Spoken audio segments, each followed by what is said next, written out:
যেদিন সকালে মা ছালা বাড়িতে আসে তারপর সবজি কাটা থাকে সেদিন রান্নাঘরে তাড়াহুড়ো পড়ে যায়। তার উপর মিঠাই স্কুল, ওকে তাড়াতাড়ি করে খেতে দিতে হবে।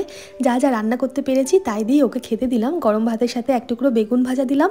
আর এই যে লাউ শাক, এটা কাটতেই আমার সময় লেগেছে। লাউ ডাঁটা, শাক, বেগুন, আলু, পটল দিয়ে হালকা শস্য পাতা দিয়ে চচ্চড়ি করেছি, সেটাই দিলাম। আর রিঠে মাছটাও নিয়েছি, ভেজে নামিয়েছি, কিন্তু এখনো ঝোল করা হয়নি, পরে করব।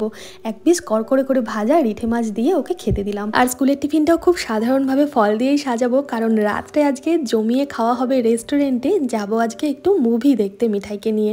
স্বার্থপর মুভি বেরিয়েছে না কোয়েল মল্লিকের, সেটাই দেখার ইচ্ছে আছে। তোমরা কি দেখেছো মুভিটা? কেমন হয়েছে একটু জানিও না কমেন্ট করে। আর স্কুলের টিফিনে আজকে পাকা পেঁপে দিলাম বেশ কিছুটা, অর্ধেকটা ড্রাগন দিলাম। এটা খেলেই কিন্তু পেট ভরে যাবে। তাও আমি একটু মিষ্টি দিলাম, মানে একটা ভাজা মিষ্টি আর একটা সন্দেশ, সাথে এক বোতল জল তো আছেই। কেমন লাগলো আজকের ভিডিওটা জানাবে ছোট্ট একটা কমেন্ট করে। ভালো লাগলে লাইক শেয়ার করতে ভুলো না। ধন্যবাদ।